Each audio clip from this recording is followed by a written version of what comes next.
ibintu by'abagore n'ibitsina by'abagore ukabituka abantu nkumva ndababaye nkumva je ngewe nshoboye nakumira sometimes nkumira Okay. apana kukukorera nabi ariko nkavuga ah, ukafata umuntu ukamutuka kuri wa ku Kuri bintu bya nyina nyina. Jay kuri nyina bandugu bantu murahanga musabe JP ashaka ibindi bitutsi ariko iyo avuze ku bintu by'abagore hariya I feel bad je urankomeretsa ukankomeretsa ntabwo mba maybe ndi muri abo bantu ututse ariko you can get another gitutsi watuka Sylvie, umuntu ariko utazanye ibintu bya nyina pale vraiment Sylvie, ngewe ni imbabazi nsabye Jay vraiment shaka ibindi bitutsi uri Sylvie, umunyarwanda uri umuntu ukunda igihugu cya munyamanze kwanza nimalize Sylvie, sema Jay pardon kwanza Sylvie. niseme Jay pardon Ikibazo ndasabye ntabwo imbabazi urangiza nawe ngo duhe umwanzuro. uyu ntabwo mubyeyi njya natanga ndangiza umwanya. ninde we wakubwiye icyo ariko Jado waburetse mwaretse akavuga mureka arangize point ye. Godfather ngewe nsabye imbabazi vraiment ndasabye je nashatse ukuntu akompoza ibituti nashaka nanjye hari ukuntu namufasha kubikompoza ibyo azajya tuka ibigarasha nanjye nzamufasha tubikompoze kandi birahari je I can be your backup and your data bank iyo baje bakavuga ikintu cy'ibinyoma tukabanyomoza nkabiguha pe ibyo ndabyemereye utanyishiye ariko pe ikintu cyo kuvuga umuntu ku mabere ya nyina ku handi ha nyina ahantu umva uba wamvanye mu mutima ndabizi n'abagore Sylvie, benshi birabababaza pe ahangaha ndahera kuri tweet ya utuma twishima uyu nguyu akaba nyakubahwa minisitiri w'urubyiruko n'umuco na siporo muze kunyibutsa ngo biba bimeze gute. Jado igira hino ahangaha ati wa mipango waramutse wowe ntuzakore ikintu gituma wica amategeko y'u Rwanda kuko amategeko nta nshuti boro kuba akasamutwe. Aha ibintu byakomeje kuba akasamutwe ariko ibintu biza gukomera bigenze gutya. Ahangaha ndahera kuri tweet ya utuma twishima uyu nguyu akaba nyakubahwa minisitiri w'urubyiruko n'umuco na siporo muze kunyibutsa ngo biba bimeze gute. Jado igira hino ahangaha ati wa mipango waramutse wowe ntuzakore ikintu gituma wica amategeko y'u Rwanda kuko amategeko nta nshuti agira boro. Minisitiri nakaza namwiza ukuri. Minisitiri niwe wanjye. Minisitiri nakasamutwe ahise akoresha imvugo ya Jay Squeezer ati boro. So ni ukuvuga ngo aha minisitiri ati ntuzakore icyitwa amategeko kuko ntagira agira boro nta nshuti agira boro. Minisitiri yavuga ntabwo ari kuyikoresha. Minisitiri brother iki kintu cya boro oya minisitiri wenda kubujije boro kuba batazi iyi mvugo. Boro ni imvugo y'umuntu bita Jay Squeezer wa mipango. Urimo kumva minisitiri urantengushye minisitiri uranyibye. Ahangaha tugiye kugenda gake. Jado ndi kumvikana cyangwa ndi kumvikana?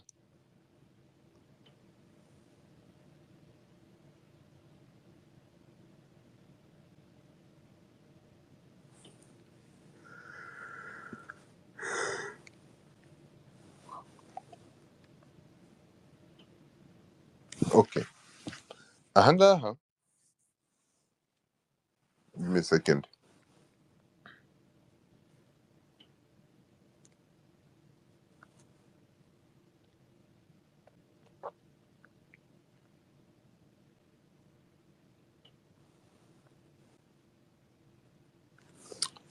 Mwihangane gato.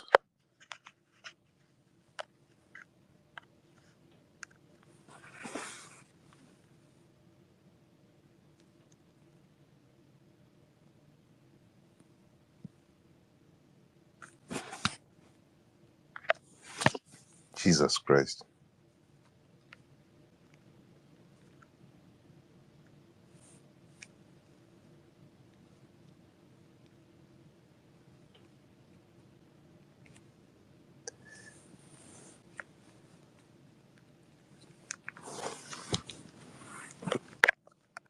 Ndatekereza ndi kumvikana. Ahangaha minisitiri yakomeje agira ati ndi kumvikana Jado. Tureka kumva Godfather. Minisitiri akomeza agira ati ntukomeze kwisobanura kandi biha kontenti abakwangira ubusa. Kubigarasha abanzi b'u Rwanda, abatuka PK wacu ukomeze ubakubite accordingly. Ndapfuye. Uretse gato, so ni ukuvuga ngo Gasuku aracyari urubyiruko, urukumva? Gasuku hano minisitiri w'urubyiruko aravuze ati fata ikigarasha ijisho rimeneremo. ariko Gasuku akora ibintu bikenewe Ngende kandi gake, bidashoborwa na bose. uretse gato, Gasuku hano minisita umufite mu nshingano aravuze ati fata ikigarasha ugiha kanyina. Ni ukuvuga ngo uretse gato, so ni ukuvuga ngo imvugo za Jay, imvugo ivuga ngo minisita umufite mu nshingano aravuze ati muhungu wanjye baga. Uretse gato, musharinge iyi live,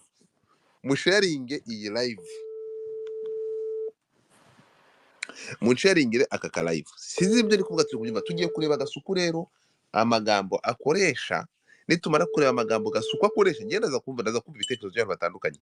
Tugiye kumva Gasuku cyangwa Jay Squeezer, ariko se nimero ye mugiye kutari gucamo calling, so bivuze ngo calling ntabwo iri online. Nike Galfa Calling ntabwo iri online, ntabwo iriho. Ya ndakumva. So tugiye kurebera hamwe, cyangwa ngiye kurebera hamwe hano. Gasuku ngo ari kwirira petit déjeuner. Oya, ari mu kiganiro se? Oya. Ibyo abo bahungu bigira ngo abanyamakuru bari professionnel bankorera, ariko jewe narababwiye kandi nongere mbisubiremo guys, nta muntu usanzwe njya ntuka, reka da singeze no kuzana bigora n'umunsi warimo. No kuri pe. Umuntu wese wanga iki gihugu bro, umuntu wese ujya hariya akandagaza umukuru w'igihugu na famiye ye, umuntu wese utuka abayobozi b'iki gihugu uko yaba asa kose, uko yaba ameze kose, nzamuha agashino ka nyina njye nuka ngura ntabwo ni nyina kari kuri ndasi. Ngayo ngoko. Ako kantu ntabwo kari ngombwa ushyizemo. Oya, So ariko nanjye ngakiniye bintunguye. ako kantu ushyizemo ntabwo ngenda ashaka kugira ngo abantu babe open. Ni ukuri ko tuganira kuri iki kintu, abantu babe open. Njyewe urukunyumva, twumvikane. Dr. uraseka, ni ukuri birantunguye. Oya, ntabwo bigutunguye, ubikoze ubishaka. Urimo kumva, njyewe nakubwiye ko ngiye gusoma iri ngiri ya ni minisita. So abantu muze kuzamuka, abantu uze kunzamurira abantu jando, kanze ngufashe uze kunzamurira abantu. Ahangaha ndaza kwifata, ngenda ashaka kumva ibintu bya bitekerezo by'abantu, kuko hano ni ukuvuga ngo minisitiri w'urubyiruko ati wa mipango waramutse. Minisitiri w'urubyiruko tuba twishima, wowe ntuzakore ikintu gituma wica amategeko y'u Rwanda, kuko amategeko nta nshuti agira buro. Minisitiri niwe wanjye, minisitiri niwe wanjye, minisitiri niwe wanjye. Mama bro, minisita ndakwemera buro. Ndavuga ngo ukoresha imvugo yakoresheje. Minisita ndakwemera buro. Nuvuga ngo hano ndi gukotinga imvugo yakoresheje. Buro yanditse gutyo, byanditse, yavuze ati wa mipango komeza ubabage buro. Urumva?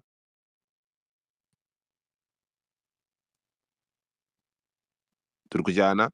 Hano arakomeza agira ati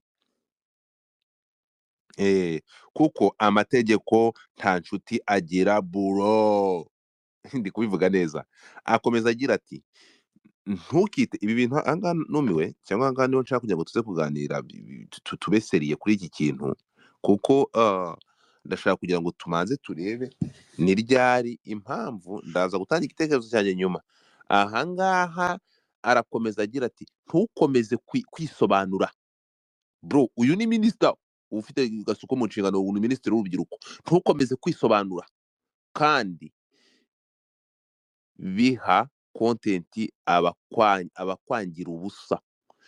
Kubigarasha abanzi b'u Rwanda, abatuka PK wacu ukomeze ubakubite accordingly.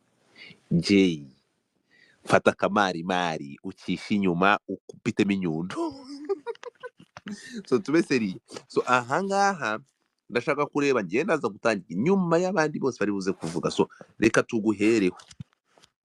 Ahangaha duhereye ku ijambo ahangaha nyuma twari twamanje kumva iyi ntuzigirira kiti. Theo nashanga reka ngwe butumwa. Theo nashangwe butumwa ubwire uwo muntu umva yuko ngo ni inshuti yacu, arumva yuko ngo ashobora gukora ibyo yishakiye, avuga ibyo yishakiye kubera ko ari inshuti yari nta nshuti ngewe. Ngo ntabwo ari inshuti yanjye. Reka banze bibe very clear kandi nta muntu muri joro amategeko. Ariko mubwire nashaka ko very clear mubwire yuko ngo iminsi ye turimo kwibara gutya.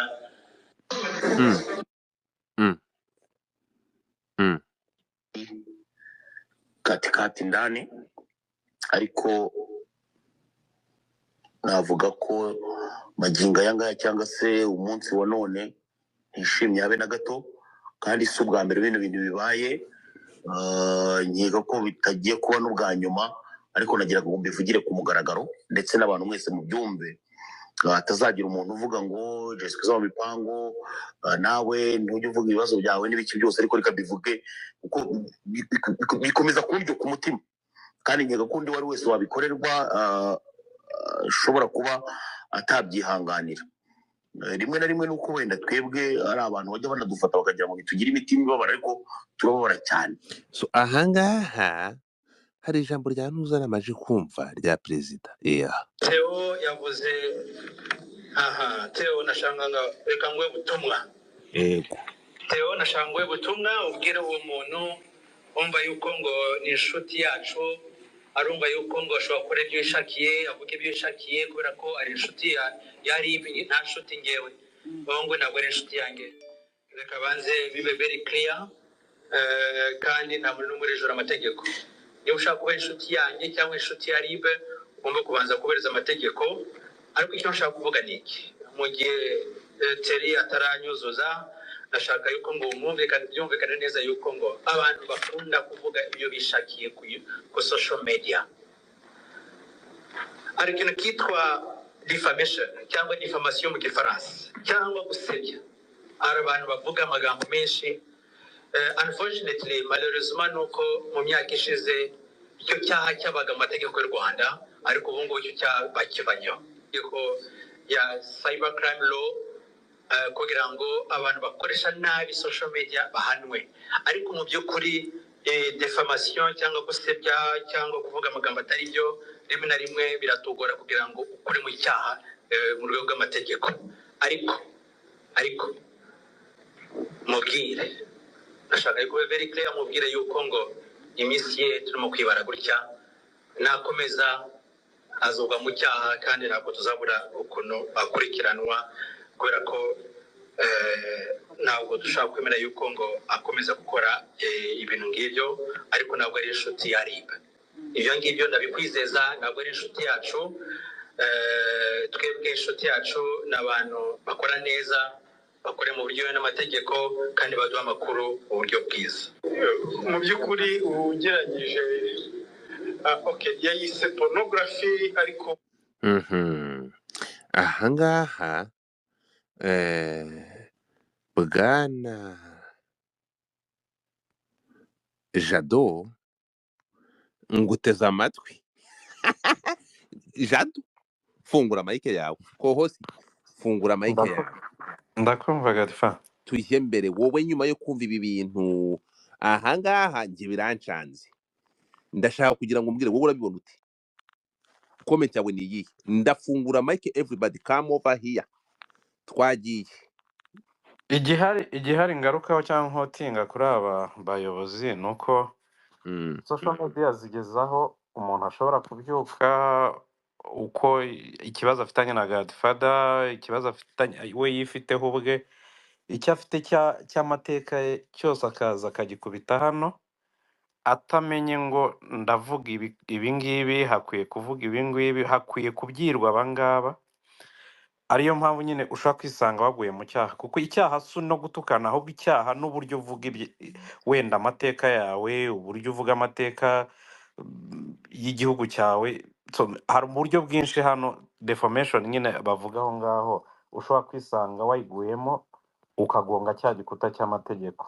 So rero nuko Theo yaje cyangwa se yabajije nkaho ari we muntu wari ufitanye ikibazo kiri pasono na Gasuku, ariko ni benshi nawe ubwe ugiye mu biganiro akora ntiwaburamo ibyo bigize ibyaha, nubwo wenda ubona ko yikosoye kubera wenda hari uburyo wenda yakwiswe akanyafu, ariko ibi gihari cyangwa se gishoboka, social media zimaze kuba nk'inyanja abantu benshi bashobora kwibeshya, bambaye amajire bakibeshya ko bazi koga kandi za jire zishobora gutoboka anytime. So rero navuga ngo buri wese nyine uri hano ni mukuru kuko nta bana mbonaho, ni abantu bakuru. Buri wese numva ufite social media cyangwa ama platform ye afite uko ayakoresha n'uburyo wenda bimwinjiriza, ko nicyo kintu cy'ingenzi. Wenda mba mbona nge bitanyinjiriza ntabwo najya nza ngo mbifateho umwanya cyane, niyo mpamvu hari igihe ntaboneka mu bitari ngombwa bijyanye nuko nyine umuntu aba ari mature mu kumenya ibyo uvuga n'ibyo ukora n'igihe ugomba kubikorera n'igihe ugomba kubivugira. That's it. ahangaha ndashaka kugira ngo wumve kano kantu kuko ndazokonekitinga doti y'ibyagiye biba byose. Ndashaka wumve kano kantu aba ariko duheraho ku bantu banjamye uyu musore Jay cyangwa Gasuku. Umva hano. ntabwo kwigisha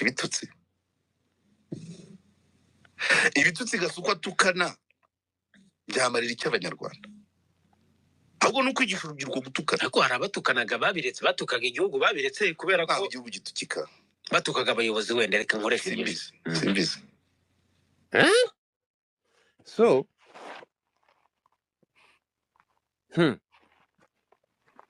nose uyu ntabizi ko hari abatukaga bamwe mu bayobozi cyangwa bamwe mu nzego, uwo ntabizi ni atabeshya. ukuvuga ngo buretse gato hano hari ikintu ngiye nshaka kugira ngo dusobanukirwe.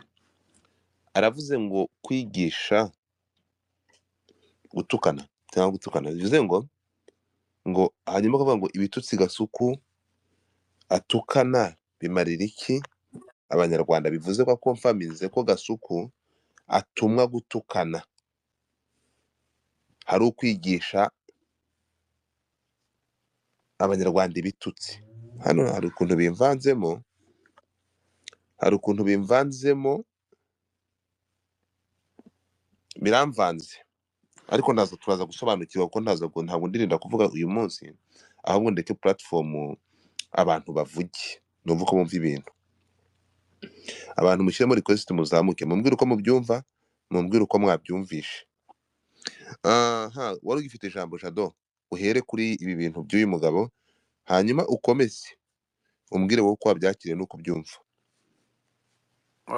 Uko mbyumva cyangwa se uko nabyakiriye nuko abandi cyangwa se yatanga undi igihe abiboneye umwanya. Naho ubundi Gasuku nimba biriya bishoboye kandi bikaba hari igihe bijya bikenerwa, kuko nzi ko hari igihe kijya kigera bano barwanya leta cyangwa se bigarasha bikazamuka bigakenera abandi bantu baba offensive nabo.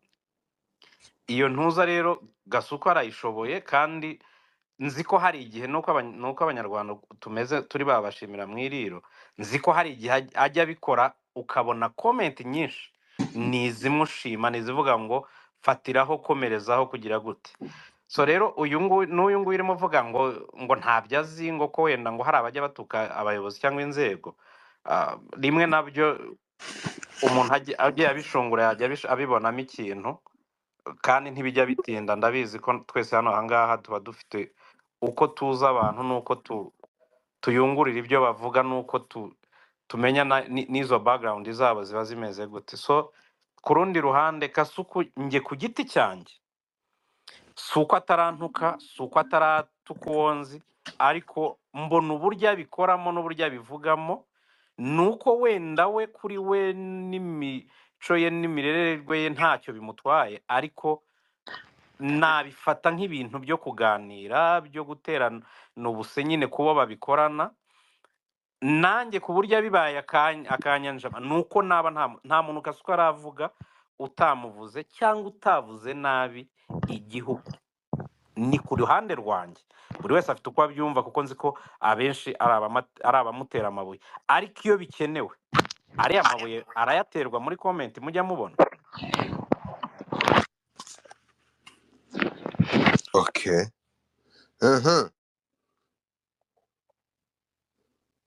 Okay, Narcisse uranyumva? Ndakumva neza. Igitekerezo cyawe wowe? Donc igitekerezo cyanjye giteye gutya muri ubu buryo. Kasuku kuriya yirirwa yandagaza abantu, c'est pas les valeurs rwandaises. Cyeka ko bira bintu ntago ari iby'u Rwanda. Nk'umuntu wenda sinzi background yo kuntu yarezwe. Donc ukuntu yarezwe ntago mbizi. Ariko kura kwifata akagenda kandagaza abantu uratwifata nko mu ruhame, nko kwandagaza defamation yabereye mu ruhame. Nkeka ko ura muntu aho kugira nabira byo minister ira support yaje amubwira ngo nakubita vunira mu mavi yagende yandagaza nk'umuntu ukomeye cyane mu gihugu, na ntabwo agombye kuvuga nka kuri agendeye ku muco w'igihugu, indangagaciro z'abanyarwanda.